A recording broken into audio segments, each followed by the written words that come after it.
ተነፍስና የገዛ ጥይትን እንዳልግታለሁ አለ ጥላውን በሹክሹክታ። በል መሸፈኛህን ጣልና ተቀመጥ አለ ቀጠልና አሁንም በሹክሹክታ። እሺ ያለ ሰውየው እሱም እንደ ጥላውን በሹክሹክታ መሸፈኛውን ፈቶ ጥሎ እየተንቀጠቀጠ ጥላው ፊት ሲቀመጥ አንድ ቃል ሳትጨምር ወይም ሳትቀንስ የምነግርህን ጓደኞችና መኪና ነጂው እንዲሰሙ አድርገህ ትደግማለህ። እሺ ምንም የለ ድንጋዩ ከመንገድ ይነሳ ሲል ጥላውን በሹክሹክታ ምንም የለ ድንጋዩ ከመንገድ ይነሳ አለ እስረኛው በከፍተኛ ድምፅ። አሁን ድንጋዩን አንስተህ ልትመለስ ትችላለህ ወንድም አለ ጫካ ውስጥ ካሉት አንዱ እንዳጎነበሰ ትዕዛዝ የሚጠባበቀውን ገረንቼልን። ገረንቼል ብሎ በረጅሙ ተንፍሶ የሚነሱትን ድንጋዮች እያነሳ ለማንሳት የማይቻሉትን እያንከባለለ መንገዱን ነጻ አድርጎ ወደ ካሚዮኑ ተመለሰ። ጎበዝ ውጡና ሜዳው ላይ ቆዩኝ፣ ሽንት ሸንቼ ደርስባችኋለሁ አለ ጥላውን ለእስረኛው ቀስ ብሎ። ጎበዝ ውጡና ሜዳው ላይ ቆዩኝ፣ ሽንት ሸንቼ ደርስባችኋለሁ አለ እስረኛው ለጓደኞቹ።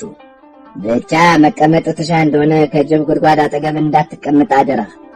ካደን የሚመለስ የንጋት ጅብ እዚያ ያገኝህ እንደሆነ እግዚአብሔር ሰጠኝ ብሎ ወደ ጉድጓድ ይዞ ይገባል፣ ልብ አድርግ ያለ ከጓደኞቹ አንዱ እየሳቀ።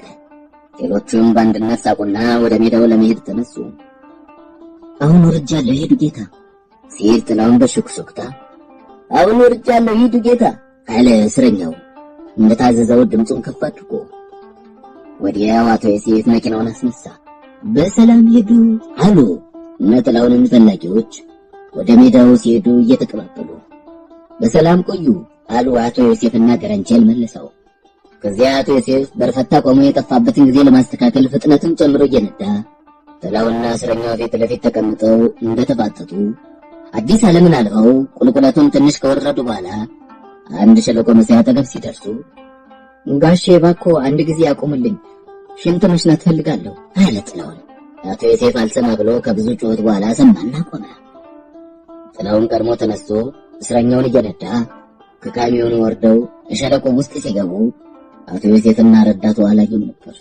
በኋላ ብቻ ሶፊያ ወርዳ ከበርፈታ እስረኛ ይዘው መምጣታቸውንና ስዩም እስረኛውን ይዞ ወደ ሸለቆ መሄዱን ስትነግራቸው ሁለቱም ተገረሙ። ለመሆኑ እንዴት ዝም ብሎ ታሰረ? እንዴትስ ዝም ብሎ እዚህ ድረስ መጣ? አለ አቶ ዮሴፍ። ሸራ ሲጠቀለል ሽጉጥ ወደቀበትና ስዩም ቀድሞ አንስቶ የተናገርክ እንደሆነ እዚህ እገልሃለሁ ስላለው ፈርቶ ዝም አለ። ከዚያ በኋላ ሽጉጡን በሆዱ ላይ አስመርኩዞ ተናገር ያለውን ሁሉ እንዲናገር አደረገው። ድንጋዩ ከመንገድ እንዲነሳ፣ ሰዎቹ ወደ ሜዳው እንዲሄዱ፣ እርሶ መኪናውን እንዲነዱ እየጮኸ የተናገረ ሁሉ ስዩም ቀስ ብሎ የነገረው ነው። ከዚያ ስዩም ሽጉጡን በሆዱ ላይ እንዳስመረኮዘበት ሳይነቃነቅ እዚህ ደረሰ። ዮሴፍና ገረንቼል ሶፊያ ታሪኩን ስትተርክላቸው መናገር እስኪያቅታቸውና ሆዳቸውን እስኪያማቸው ከሳቁ በኋላ እሷ ከነገረቻቸው የሰውየውን ሁኔታ በየራሳቸው ስለው እያዩና እያሰቡ ስቀው አላባራሉ። በልንካ ተቀመጥና ጻፍ አለ ጥላውን ምርኮኛውን ሸለቆ ውስጥ እንደገቡ አንድ ልክ ወረቀትና ብዕር በግራ እጁ ከኪሱ አውጥቶ። ምርኮኛው ወረቀቱና ብዕሩን ተቀብሎ እንደቆመ ዝም ብሎ ማራኪውን ይመለከት ጀመረ። ተቀመጥና ጻፍ አልኩህ እኮ አለ ጥላውን ግንባሩን ኮስትሮ በቁጣ በቀሉ አይኖቹ ምርኮኛውን እያየ። ምን ልጻፍ አለ ምርኮኛው አንድ ጠፍጣፋ ድንጋይ ላይ ተቀምጦ ማራኪውን ሽቅብ እየተመለከተ። አሁን ልገድልህ ነው። ስለዚህ ከመሞት በፊት የምትተውለት መልእክት አለ እንደሆነ ጻፍና ለምንጽፍለት ሰው እንዲደርስልህ አድርጋለሁ። ለምን ትገድለኛለህ? ሰው የማጥፋት ሱስ ያደረብህ ክፉ ስለሆንክ ብዙ ንጹህ ሰው ከማጥፋት በፊት መጥፋት አለብህ። እንዴት? ያልበደለውን ሰው ማጥፋት የሚፈልግ ምን ይባላል? ሰው የማጥፋት ሱስ ያደረበት አይደለም? እስረኛው አንገቱን ደፍቶ መሬት እያየ ዝም አለ። አዎ ካላጠፋሁህ ብዙ ንጹህ ሰው ታጠፋለህ። ስለዚህ መጥፋት አለብህ። እኔን እንኳን የሚሄድበትን ስለማታውቅ ምንም አታደርገኝ ብቻ ብሎ ጥላው እንዲናገር ያሰበውን ሳይናገር ምን አያውቅም አለ እስረኛው አቋርጦ። ምን የምትሄድበት ካወቅህ ደህና፣ የሚሄድበትን ማወቅህ እንደገድለ የሚያስገድደኝ ተጨማሪ ምክንያት ይሆናል። በል የምትጽፈውን ጻፍ አለ ጥላውን አይኖቹ በቁጣ እንደቀሉ። ምርኮኛው አይኖቹን ከማራኪው አንስቶ ሳያረገው ፊት ለፊት እንደተከለ ፊቱ ጥቁር ፈካ እያለ በየቅጽበቱ ሲለዋወጥ በውስጡ በየቅጽበቱ ልዩ ስሜት የሚለዋወጥበት መሆኑን ይገልጽ ነበር። እንዲህ የውስጥ ስሜቱን ተከትሎ ፊቱ እየተለዋወጠ አይኖቹን ሳያረገፍ ፊት ለፊት ተክሎ ቆይቶ መጻፍ ጀመረ። ሲጽፍ ቆይቶ ቀና ይልና ፊት ለፊት አተኩሮ ሲመለከት ቆይቶ አንዳንድ ጊዜ በፈገግታ አንዳንድ ጊዜ በቅሬታ ወደ መጻፉ ይመለሳል። እንዲህ ቀና ደፋ እያለ ደብዳቤውን ጽፎ ድምፁን ሲያሰማ አንብቦ ሲያበቃ ፈርሞ ይኸው አለ ለማታቸው። አንብበው አለ ጥላሁን። እጅግ የምወደውና የምትናፍቀኝ አባዬ፣ ይህ ደብዳቤ የሚመጣልህ መልእክት እንደሚያሰቃይህና ብርቱ ጣር እንደሚሆንብህ ስለማውቅ ላልጽፍልህ አስቤ ነበር። ነገር ግን እኔ የሆነውን እውነትን ሳልገልጽልህ ቀርቼ ሌሎች የሆነውን ክፉ ነገር አባብለው እዚያ ላይ ያልሆነውን ጨማምረው የነገሩ እንደሆነ ጭካኙ ስቃይ ይብስ ሳይጨክንብህ አይቀርም ብዬ እኔ ልጽፍልህ ወሰንኩ። አባዬ፣ አንድ በዘመናዊ የሥነ ፍጥረት ፍልስፍና የማያምን ካናዳዊ መነኩሴ አስተማሪያችን በክፍል ካስተማረን ትንሽ ጠቅሼ ያደረኩትን ለምን እንዳደረኩት ስገልጽልህ ይቅርታ እንደምታደርግልኝና እንደምትጽናና ተስፋለኝ። የዓለም ታሪክ ፍጥረት ሁሉ በየአይነቱ መጀመሪያ ከተነሳበት መጨረሻ እስከሚደርስበት የትውልድ ድልድይ ነው። እያንዳንዱ የሕዝብ፣ የእንስሳት፣ የአራዊት፣ የአዋፍ፣ የእጽዋት ወዘተ ትውልድ በየአይነቱ ድልድይ እየሆነ የወለደውን ለሚወልደው ሲያስተላልፍ ያም በተራው የወለደውን ለሚወልደው እያስተላለፈ እንዲህ ወላጅ በልጁ እየታደሰ ይኸው የሆነ ጉዞ ይቀጥላል። ስለዚህ በጉዞ መጨረሻ በዓለም ላይ በየአይነቱ የሚኖረው ፍጥረት አንዳንዱ አስተላላፊ ትውልድ በድልድዩ የማይተላለፍ ችሎታ ማጣት ተቋርጦ ከሚቀረው በቀር ይብዛይነስ ይሻሻል ይቆርቁዝ እንጂ ያው በጉዞ መጀመሪያ የነበረው ጉዞውን የጀመረው። የቤተሰብ ታሪክም ከዚህ ጠቅላላ የፍጥረት ታሪክ የተለየ አይደለም። ልጅ ድልድይ ሆኖ አባቱን ለልጁ ማስተላለፍ አለበት። ይህን ማድረግ የማይችል ልጅ የፍጥረት ሕግ የሚያቃውስ ሕገ ወጥ ከመሆኑ በላይ በትውልድ እየታደሰ እስከሱ የደረሰውን የአባቶች ሕይወታዊ መስመር በማያቋርጠው ርጉም የአባቶች ጉዳይ ነው። እንዲህ ያለ ልጅ ከሞቱ ልደቱ ያሳዝናል። አባዬ፣ አንተንና አባቶችን ለእኛ ለልጆች ግርም አድርገህ ያስተላልፍ መሆንህን አይጠራጠርም። እኔንና እናቴን የሽመቤትን ፊት ቁጭ አድርገህ ስለ እናት አባትህና ስለ አያቶችህ ስለ ሌሎችም በጎልማሳነት ጊዜ የነበሩ ሽማግሌዎችና ባልቴቶች ስታወራን እነሱም በአንተ እናያቸው ነበር። ስራቸውና የአሰራራቸው ዘዴ፣ እምነታቸውና ስሜታቸው በአንተ አልፎ ይታዩን ይሰሙን ነበር። በጊዜ የሆነ ነገር በሚያወሩበት ወይም ያለፈ ታሪክ በሚተርኩበት ጊዜ ደስ የሚያሰኘውን በፈገግታ የሚያሳዝነውን በቅርታ ጀብዱን በሞቅታ ሲያወሩና ሲተርኩ በትዝታ ሕያው ሆነው ይታዩህና ስሜታቸው ይሰማና አንተም እንደነሱ የታሪኩን ሁኔታ ተከትለ ፈገግ እያልክ ቅር እያለ ሲቃ እየሞቀህ ታወራን ስለነበረ ያንተ ብቻ ሳይሆን በአንተ ውስጥ ካንተ በፊት የነበሩት አባቶች ሕይወት፣ ደስታቸው፣ ሐዘናቸው እየታየንና እየተሰማን እኛም ካንተና ከነሱ ጋር እንደሆነ የተው ደስ ይለን፣ ይከፋን፣ ሞቅ ይለን፣ ይከረስሰን ነበር። ስለዚህ አንተ አባቶችን ሕያዋን አድርገህ ካንተ ጋር አዋህደህ በአንተ አድሰህ ለእኛ ለልጆች ሰጥተናል። ለእኛ ለልጆች አስተላልፈህልናል። የሽመቤትም እንዳንተ ናት። የሽመቤት እንዳንተ የታሪክ አደራዋን ለልጆቿ ማስተላለፍ የምትችል ናት። የሽመቤት በእርግጥ ያንተ ልጅ ናት። እኔ ግን ወዮልኝ። እኔ አዲስ አበባ ከመጣሁ በማላውቀው ምክንያት ፍጹም ሌላ ሆንኩ። እኔ እንኳንስ ካንተ ከአባቴ ያገኘሁትን ለልጆቼ ለማስተላለፍ ሕይወቴን ሊኖሩት የሚገባ ለማድረግ የማልችል ብልሹ ነው። ልብህ ለልቤ የሰጠው ፍቅር፣ ደግነት፣ ቸርነት፣ ይቅርባይነት በእኔ ልብ ውስጥ በማላውቀው ኃይልና በማላውቀው የሚስጥር እጅ ወደ መጥላት፣ ወደ ክፋት፣ ወደ ተንኮል፣ ወደ በቀል ተለወጠ። ስለዚህ ልቤ የሚወደኝን ይጠላል፣ መልካም በሚያደርጉልኝ ይቀናል፣ ያልበደሉኝን መበቀል ይሻል። ስለዚህ ወዳጅ የለኝም፣ ተስፋ የለኝም፣ ደስታ የለኝም። ስለዚህ የምኖርበት አካባቢ በዙሪያ ያለ ሁሉ መውጫ ቀዳዳ የሌለው ጨለማ ወህኒ ስለሆነብኝ ከዚህ ያለ መውጣት በፊት ያገኘሁትን ሁሉ ማጥፋት የመፈልግ ወንጀለኛ ሆንኩ። አባዬ፣ ስንዴ ዘራህ፣ እንክርዳድ ሆንኩ፣ ወይን ተከልክ፣ አሜከላ ሆንኩ፣ ሰው ወለድ፣ ሰይጣን ሆንኩ። ለምን እንዲሆንኩ እንጃ። ምን ይሻለኛል? አለመኖር። አባዬ፣ ብኖር እድሜም ሙሉ ወንጀል ስሰራ፣ በሰራሁት ወንጀል ስፈራ፣ የቀን እረፍት የሌሊት እንቅልፍ አጥቼ ስባክን ስባንን ከመኖር በቀር የመንፈስ ጸጥታና የልብ ደስታ የማይኖረኝ ከመሆኔም ሌላ ያንተን የደጉን አባቴን ስም በክፉ ሳስጠራ የምኖር እኩይ ስለሆንኩ መኖር የማይገባኝ ሞት የሚገባኝ መሆኔን ራሴ ፈርጄ ሕይወቴን በገዛ እጄ አሳልፌያለሁ። እውነቱ ይህ ነው። ሌላ ቢነግሩህ እንዳታምንና ሰው እንዳትጠራጠር አደራ። ያባዬ፣ በመወለዴ እንጂ በሞቴ አትዘን። ደህና ሁን። ልጅህ ወንዲራድ አስታጥቄ። እገድላለሁ አልኩ እንጂ ራስህን ግደል አላልኩም እኮ። ለምን ራስህን ገደልኩ ብለህ ጻፍክ? አለ ጥላውን ምርኮኛው የጻፈውን ማታለያ አንብቦ ሲጨርስ። ራሴን ገዳዩ ነኝ ስለው። እንዴት ስትሸሽ አላሸሽም ብዬ ስከተልህ ስትገድለኝ ራሴን ገዳዩ ነኝ እንጂ አንተ አይደለም። እግዚአብሔር ይስጥልኝ፣ ጥሩ ፍርድ ነው። በእግዚአብሔር ፊት መጠየቄ ባይቀር በሰው ፊት ከመጠየቅ አዳንከኝ ያለ ጥላውን ጋሽሙር። እስኪ አንድ ነገር ልጠይቅህ። እንደ ኑዛዜ ቆጥረው መናገር ትፈቅድ እንደሆነ ካልፈለክ መቼም እንቢታ የሟች መብት መሆኑን ታውቃለህ አለ ጥላውን። ምን? ለምን ያን ያህል ሁሉ ሰው ይዘህ ተከተልከን? በእጅህ ብንወድቅ ምን ታደርገን ኖሯል? እንጃ፣ ምናልባት እና መሬት እያየ ዝም አለ ምርኮኛው። ምናልባት መግደል? ሶፊያን አልገድላትም ነበር። የምትወደውን አታ ስታዝን ማየት የፈለገችው ሆኖላት ደስ እንዳይላት ነበር የፈለገው። ከሶፊ ጋር የነበረኝ ግንኙነት ገና ከተራ ጓደኝነት ወደ ፍቅር መለወጥ ሲጀምር ገና ፍቅራችን ሳይጸና ስለሷ ይሰማኝ የነበረውን ስሜትና የተለዋወጥናቸውን የፍቅር መክፈቻ ቃላት ሳይቀሩ የነገርኩህ ለአንተ ብቻ መሆኑን ታውቃለህ። ታዲያ ያን ጊዜ ጥሩ ልጅ ናት ቶሎ አግባት እያልክ በማደፋፈር ፋንታ ይህን ያክል ከወደድካት ለምን አልነገርከኝ?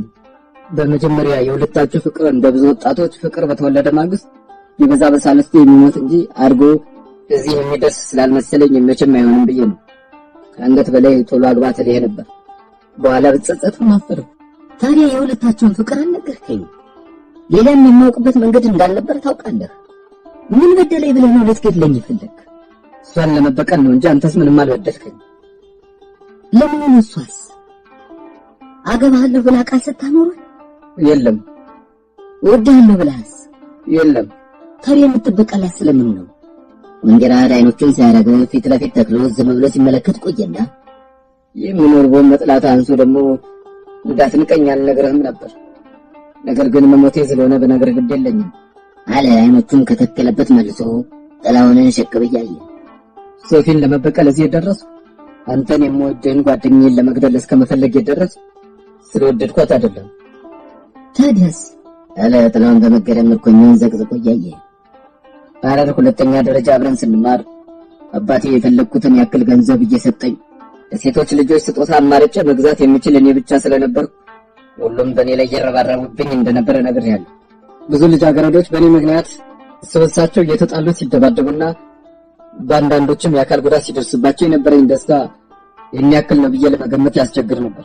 ሶፊ ብቻ ከቁም ነገር አትጥፈኝም፣ ትከሻ ትሰጠኛለች። በዚህ ተናድጄ የሚከተለኝን ሁሉ በጣም የምወዳቸውን ጭምር ትቼ እሷን የምትሸሸኝን እከተል ጀመር። ወድጃት አይደለም፣ የለም።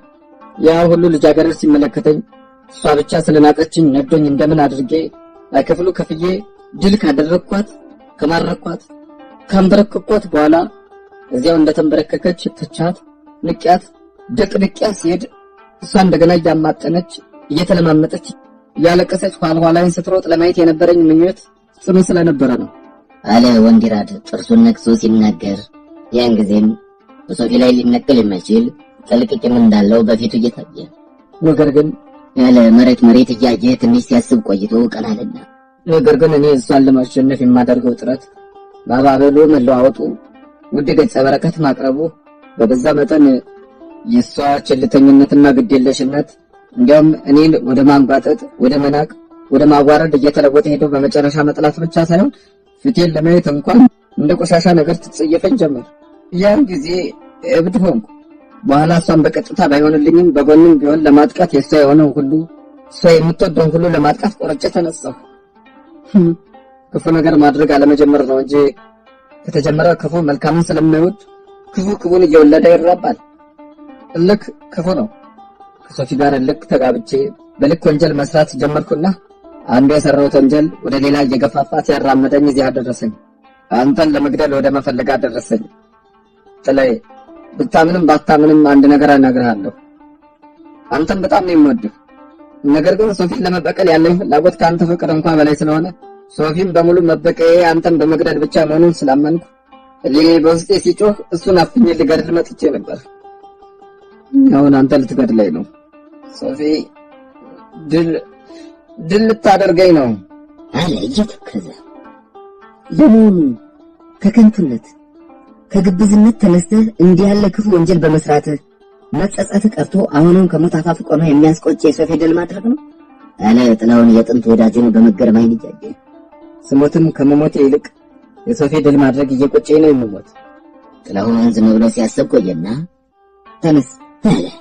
ሽጉጡን በወንዲራድ ላይ እንደደገነ ትንሽ ፈንጠር ብሎ ወንዲራድ እንደታዘዘው ተነስቶ ሲቆም የቆትህና የሱሪን ክሶች ሁሉ እየገለበጥ ካሳየኝ ያለ ጥላውን። ለምን በኪሴ ምን አለ? አትጠይቀኝ፣ ዝም ብለህ ያዘዝኩን አድርግ። ወንዲራድ የኮትና የሱሪን ክሶች እየገለበጠ ለጥላውን ሲያሳይ ሁሉም ከገንዘብና ከወረቀት በቀር ሌላ ነገር አልነበረም።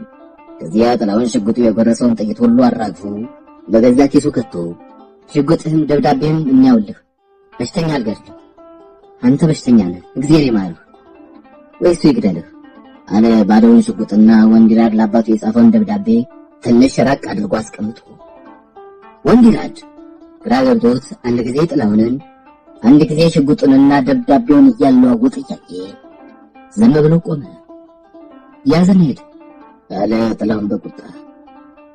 ወንዲራድ ባዶ ሽጉጡንና ደብዳቤውን ይዞ ከዓይኑ ሲጠፋ ጥላውን ወደ ካሚዮኑ ተመለሰ።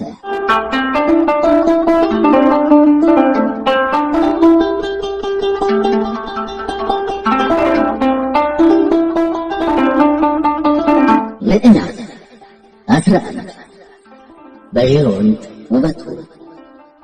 ከደቀምት ቦሬ መንገዱ ጥርጊያ የአፈር መንገድ ስለሆነ ክረምት በአዲስ አበባና በጎሬ መሃል ከአውሮፕላን በቀር የመንገድ መገናኛ ይቆርጣል።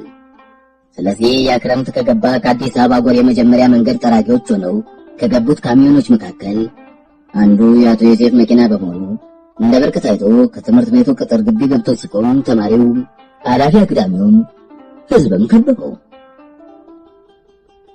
ጋሼ እዚህ ትንሽ ትቆዩ እንደሆነ ወደ አደባባይ ወጥቼ የውበትን ቤት የሚያመለክተ ባገኝ ጠይቄ እስኪመለስ ጽዮን ዕቃችንን ይዛ እዚህ ከእናንተ ጋር ብትቆይኝ ትቸገራላችሁ ያለ ጥላውን አቶ ዮሴፍ አስቸጋሪ ይለኛል ብሎ እየሰጋ።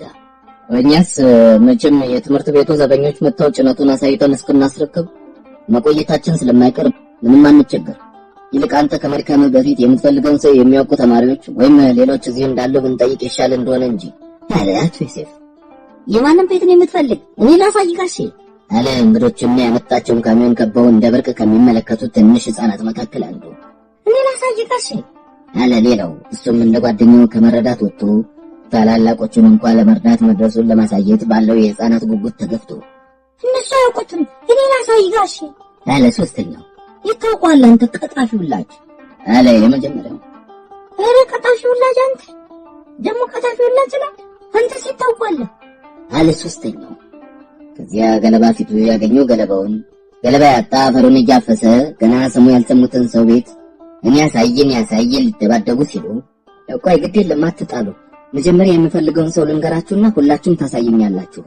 ውበቱ በዛብህ የሚባል ሰው ታውቃላችሁ አለ ጥላሁን በተላጋይ ወግ መካከላቸው ገብቶ ሁሉንም እያባበለና እየሳቀ። የቱ ውበቱ ቤት? የበሽሮንድ ቤት? ይኸውልህ ጋሼ አሉ ሕፃናቱ። ሁሉም ጥሎን ረስተው ከትምህርት ቤቱ አጥር አጠገብ በአጭር ጥሬ ካብ ታጥሮ ግቢው በፍሬና በአበባ አትክልት ወዳጌጠ ቤት እጃቸውን እንደ ጭራሮ አንጨብረው እየተንጫጩ ወዲያው አንድ ሰው አዲስ ላንድ ሮቨር እየነዳ እዚያው ግቢ ውስጥ ሲገባ ልጆቹ አይተው እኛውን ልመጡልህ ጋሼ፣ እሳቸው ናቸው እኮ ጋሼ፣ አቶ ውበቱ ናቸው አሉ። አሁንም እየተንጫጩ እግዚአብሔር ይስጥልኝ ልጆች፣ ሁላችሁም ጥሩ ልጆች ናችሁ፣ ሁላችሁ ናችሁ ያሳያችሁኝ አለና ጥላሁን ዋጋቸውን የሁሉንም ጉንጭ አንድ ባንድ ደባብሶ ደስ አሰኝቶ ወደ ውበቱ ቤት ሄደ። ከአጭር ጊዜ በኋላ ጥላሁን ከውበቱና ከሌሎች አሽከሮቹ ጋር ተመልሶ መጥቶ ባለቤቱንና አቶ ዮሴፍን ከውበቱ ጋር አስተዋወቀ። እሳቸው የዚህ ካሚዮን ጌታ አቶ ዮሴፍ ብርሃኔ ናቸው። እሱ ወንድሜ የረዳታቸው አቶ ገብረ ሚካኤል ነው። እሷ የኔ ባለቤት ጽዮን ሞገስ ናት አለና ወደ ውበቱ ዞር ብሎ እሱ ደግሞ አቶ ውበቱ በዛብህ የኢሉባቡር በዥሮንድ መስሪያ ቤት ሹም አለ። ልጆቹ ሲሉ የሰማውን ደግሞ መቀጠል ሹም አለ ውበቱ ጥላሁንን አርሞ። ያው ነው አንድ ደረጃ ፈሪ አለ አቶ ዮሴፍ እንደመሳቅ ብሎ። ከዚያ ውበቱ ሶፊያን ሲያነጋገር ጥላሁን ሂሳቡን ለመዝጋት ከአቶ ዮሴፍ ጋር ከካሚዮኑ ትንሽ ራቅ ብለው እንደቆሙ ጋሼ ኑሮ ባያስገድድና ተግባር ባይኖር እንዴ ከሱ ጋር ሲጓዙ መኖር እንዴት ጥሩ ነበር። ባለቤቴና እኔም በጣም ደስ ብሎን ነው የመጣን። እግዚአብሔር ይስጥልን። ይኸው ቀሪው ሂሳብ አለ 15 ብር ከኪሱ አውጥቶ። እኔ ደግሞ እንዳንተና እንደ ባለቤት ያሉ የጉዞ ጓደኞች ገንዘብ እየከፈልኩ የማገኝ ቢሆን ደስታውን ባልቻልኩት። ይኸው የሰጠኝ ቀብድ አለ አቶ ዮሴፍ። እሱም 15 ብር ከኪሱ አውጥቶ። ምን ማለት ነው ጋሼ? አለ ጥላውን ግራ እንደመጋባት ብሎት። በጭነት ላይ የምናሳፍራቸውን ሰዎች ገንዘብ ማስከፈላችን የማይካድ ቢሆንም እንደናንተ ላሉ ሰዎች ገና ታሪክ አልወጣም አለ አቶ ዮሴፍ ትንሽ እንደምሳቅ ብሎት። እባክዎ ጋሼ ባይሆን እንኳን ቀብዶን ልመልስ አይበሉ። ብራኔ ሞት ከእናንተ 1 ሳንቲም አልወስድም። በጭራሽ የማይደረግ ነውና ይልቅ በከንቱ እዚህ ስንጨቃጨቅ ሰው አናስጠብቅ ብሎ አቶ ዮሴፍ እንደ ቀብድ ተቀብሎት የነበረውን 15 ብር በጥላውን ኬስ ከቶለት ወደ ካሚዮኑ ተመለሰ። ውበቱ ጥላውንና ሶፊያን ይዞ እቤቱ ሲደርስ ምሽቱ አቻም የለሽ የ1 ዓመት ዕድሜ ወንድ ልጇን ይዛ አታክልት ውስጥ እየተዘዋወረች ትጠብቅ ነበርና እንደደረሱ ከነ ልጇ ከእንግዶቿ ጋር ተዋውቃ ሻይ ተሰናድቶ ስለነበር ይዛቸው ወደ እንግዳ ቤት ገባች። ጥላሁን የጓደኛው ግቢ ስፋትና እዚያ ያየው የአበባም የፍሬም አትክልት ማማሩ ሲያስገርመው ቤት መጀመሪያ የእንግዳ ቤቱን ኋላ የመብል ቤቱን ዕቃ ሲያይ ውበቱን እንደ ጓደኛ ማየት ምናልባት ሽቅም መንጠራራት ሆኖ እንዳይቆጠርበት ከመስጋት ሌላ ወገንነቱንም ሕዝብ ወደሚጨቁኑ ሹማምንትና መኳንንት ሳያዙር አይቀርም ብሎ ጠርጥሮ እንደ ልቡ ከመጫወትና ከመዝናናት ትንሽ ተቆጥቦ መሸ። በእንግዳ ቤቱ ከዳር እስከ ዳር ገጠመ ብሎ የተነጠፈው ወፍራምና ጌጠኛ የፋርስ ምንጣፍ እንኳንስ በእግር መርገጥ በእጅ መንካቱ ያሳሳል። ያን ሰፊ አዳራሽ በሁለት ከፍለው በሚያማምሩ ሸንኮሮች በተሰኩ ባለቆዳ ድጉስ ጠረጴዛዎች ዙሪያ ተደርድረው በሚታዩ ከባድና እጅግ ውድ ወንበሮች ጎሬ ይቅርና አዲስ አበባም በብዙ ኢትዮጵያውያን ቤት አይታዩም። በአይነታቸውና በቀለማቸው ከአካባቢው ጋር የሚስማሙ ጥልፍ መጋረጃዎች የክፍሉን ረዣዥም መስኮቶች ግሩም አድርገው አስጊጠዋቸዋል። ጥቁር ሸክላ በሰው አምሳል ተሰርተው በአራቱ ማዕዘን ቆመው የሚታዩት የአበባ ዕቃዎች አበባ እስኪከብዳቸው በራሳቸው እየተሸከሙ ራቁታቸውን የቆሙ ጥቋቁር ልጆች ይመስላሉ። እነዚህ ሁሉ ጌጥ በአንድ ላይ ንጉሣዊ ግርማ ለመስጠት የጃንሆይና የጌቴይቱ የአልጋ ወራሽና የአረሩ መስፍን ትላልቅ የእጅ ስዕሎች በአራቱ ግድግዳዎች ከፍ ብለው እየተነጻጸሩ ተቀምጧል።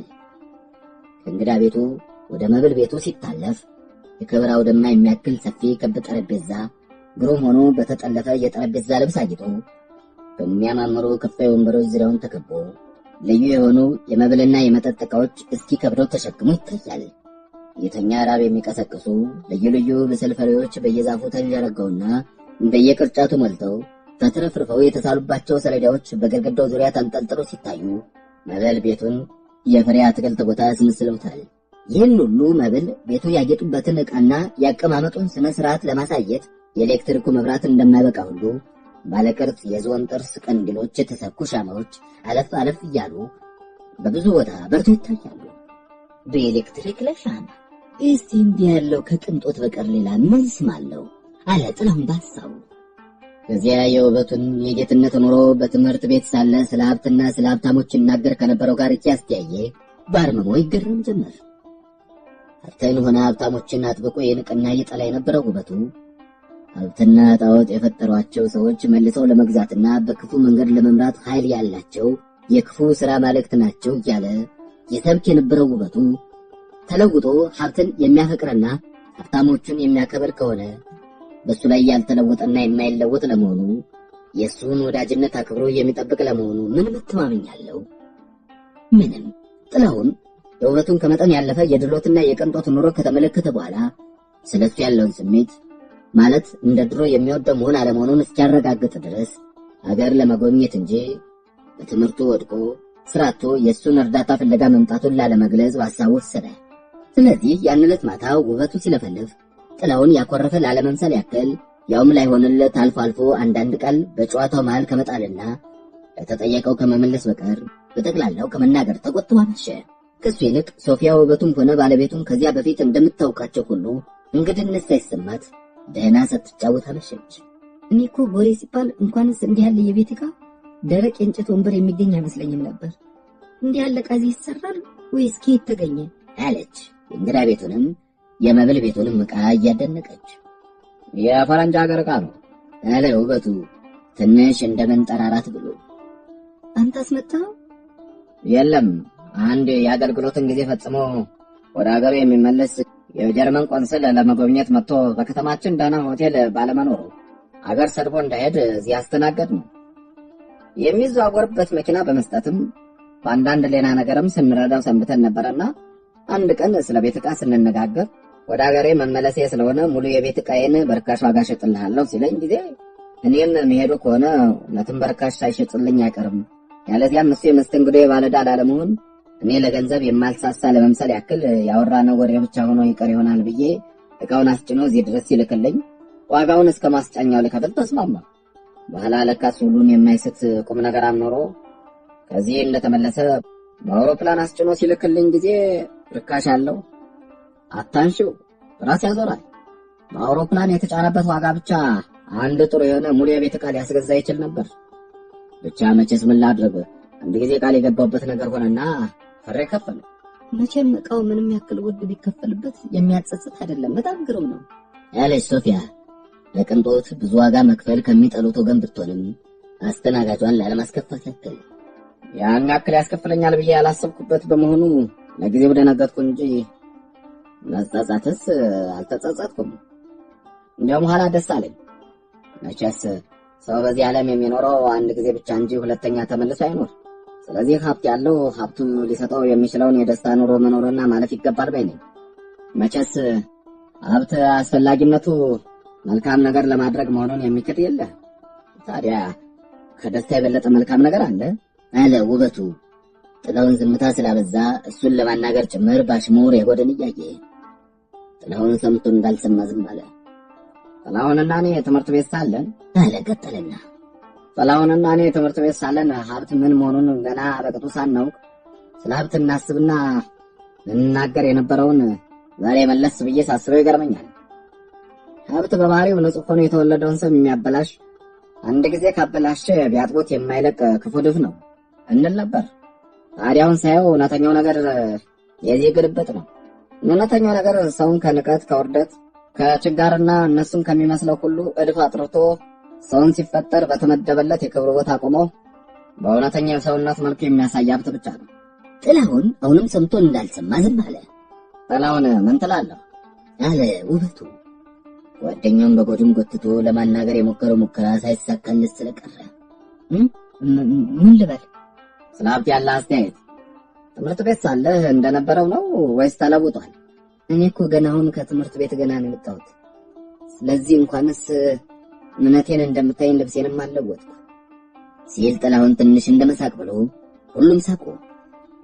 ግድ የለም እዚህ ሀገር ከቆየ ሁሉንም ትለውጣለህ፣ ልብስህንም ሀሳብህንም ትለውጣለህ። እዚህ ሀገር መጥቶ ሁለመናውን የማይለውጥ የለም አለ ውበቱ። ማን ያውቃል ልለውጥ ይሆናል አለ ጥላሁን ክርክር ውስጥ ላለመግባት። ያለ ጥርጥር አሁን ወስጄ መሬትህን ሳሳየህ ፍጹም እንደምትለወጥ እርግጠኛ ነኝ። የምን መሬት? አለ ጥላሁን ያን መሬት ፍለጋ እንዳልመጣ ሁሉ። ምነው መሬት ገዝቼልሃለሁ ብዬ ብዙ ጊዜ ጽፌልህ ረሳው? እሱን ነው? እሱንስ አልረሳሁትም። ብቻ መተየው ብለኸኝ ሳልመጣ ስለቀረሁ ለሌላ ሰው ሰጥተው ይሆናል ብዬ ነበር እንጂ። ካልፈለግከው አንተ ራስህ ትሰጠዋለህ እንጂ እኔ ለአንተ ብዬ የገዛሁትን ለሌላ ሰው እንደማሰጠው ታውቃለህ ጥላሁን። አውቃለሁ አለ ጥላሁን። ጓደኛው ሀብታም ከሆነ ሳይንቀኝ አይቀርም ብሎ በመጠራጠር ብቻ የቅድሞች ተቀይሞ በማምሸቱ ፍረት ተሰማውና ትንሽ አንገቱን እንደመጥፋት አደረገ።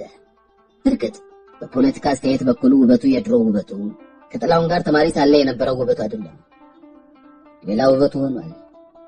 በትምህርት ቤት መቅድሙን እያወቀ ወድቃል ተብሎ ስራ ሲፈልግ ከብዙ ደጅ ጥናትና መንገላታት በኋላ ከመቸገሩ የተነሳ የተፈጠረበትን ሌሊት ከረገመና የመኖር ተስፋውን ወደ መቁረጥ ከቀረበ በኋላ ስራ አግኝቶ ጎሬ ሲሄድ እንዳጋጣሚ ደርሶ የማያውቅ በረከት ከላይ ወርዶ አንዳንድ ጋሻ የመንግስት መሬት በ5 ብር እንዲሸጥ ስለታዘዘ እጅግ ብዙ ጋሻ የቡና መሬት ገዝቶ ከዚያ በከተማው ዙሪያ እየተቆጣጠረ ማሰራት የሚችለውን ያክል አስቀርቶ የተረፈውን በውድ ዋጋ ሽጦ ድንገት ባለ ብዙ ሀብት ሆኗል። ከዚያም ሀብት ካለ ምን የለም እድሜ ለሀብቱ የብዙ ዘመን አገልግሎትና የሥራ ልምድ ካላቸው ቀድሞ የኢሉባቦር ምክትል በጆሮ እንደሆነ ተሽሞ የኢሉባቦር ሰው ሁሉ እጅ የሚነሳው ጤና ይስጥልኝ እንጂ እንዴት ዋልህ እንዴት አደርክ የማይባል ገና ከ30 ዓመት የማይበልጥ ጎልማሳ ሳለ እርሱ እንጂ አንተ የማይባል ደግሞ ገና ከዚያ በላይ ላለው ደረጃ ሁሉ የታመነ ተስፋ ያለው በአገሩ አለ የተባለ ሰው ሆኗል። በግል ኑሮም የሚወዳትና የምትወደው ሚስት አግብቶ ልጅ ወልዶ ለቤቱ በስራው አይነት ልክ ብዙ ሴትና ወንድ ልጆች ቀጥሮ በሞላ ጎሬ ማንም የአገረ ገዡ እንኳ በሌላው አይነት ቤት ደልቶትና ደስ ብሎት የሚኖር በዚያውም መጠን ስለ ዓለሙ ያለው እምነት የሆነ አስተያየት ጥላውን በትምህርት ቤት ሳለ ከሚያውቀው ዳው ውበቱ ከነበረው እምነትና አስተያየት ሌላ ሆኗል። ነገር ግን ይህ የውበቱን የፖለቲካ ይሁን የኢኮኖሚና የማህበራዊ እምነትና አስተያየት የለወጠው ነገር ሁሉ ለጥላሁን የነበረውን ፍቅር የሰናፈጭ ቅንጣት ታህል አልነካውም። ለጥላሁን ያው የትምህርት ቤቱ ውበቱ ነው።